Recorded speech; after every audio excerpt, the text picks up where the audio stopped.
story of the men that build them, the pylon men.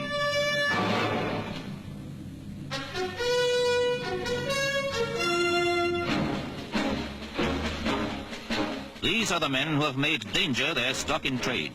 Real-life danger men who climb up to a world of work that most of us might conveniently ignore. But it must be done. This is how they build the 165 feet high steel towers that will carry the central electricity generating board's cables across Sussex and Hampshire to the West Country.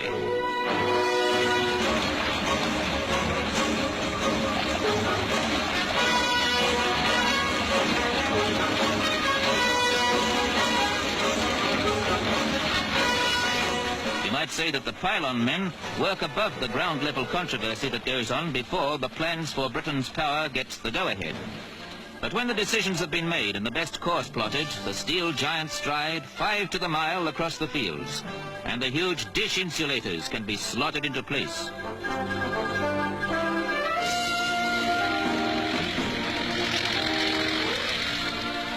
It's a long haul, and this is all weather work, seriously hampered by mud and rain. But on average, the pylon men complete 2.5 miles of their route every week.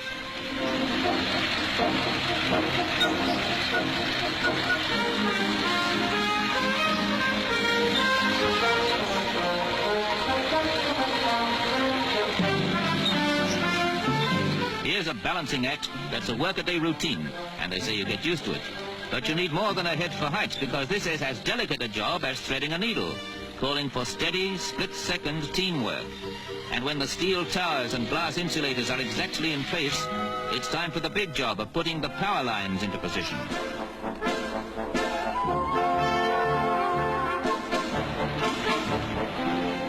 This is a hard slog that usually goes on miles from anywhere, so the pylon men have to be self-supporting and keep the tools of the trade with them on the spot, which means giant cable drums have to keep rolling across country as the towers go on ahead.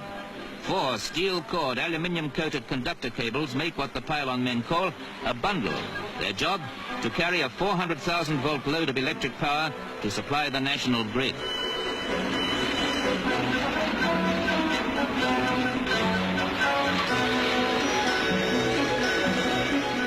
There's no room for a wayward wire, so the job of pulling the conductor cables up into place is a radio-controlled operation, fined down to the last millimeter, so that the bundle is stringed, as they call it, through the insulator at exactly the right tension, sometimes a tense moment.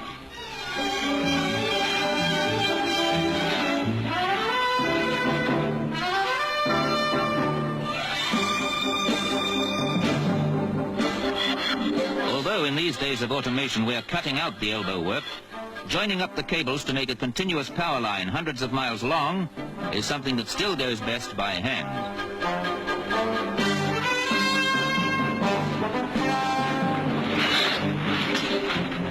Putting cables underground costs 10 times the price of pylon power.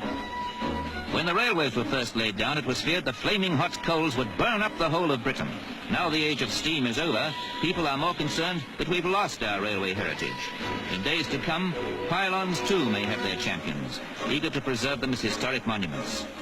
But the job of spacing the cable goes on, calling for a high-wire act that would thrill any circus audience.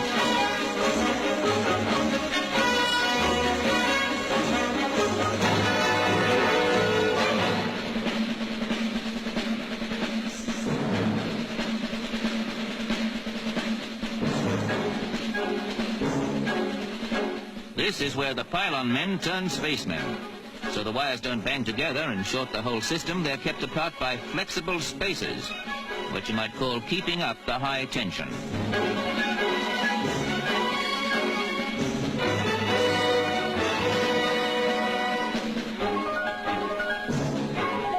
With their skill and daring, the pylon men carry the immunity of electricity to remote places. And the pylons themselves certainly have their own kind of grandeur as they march across the land.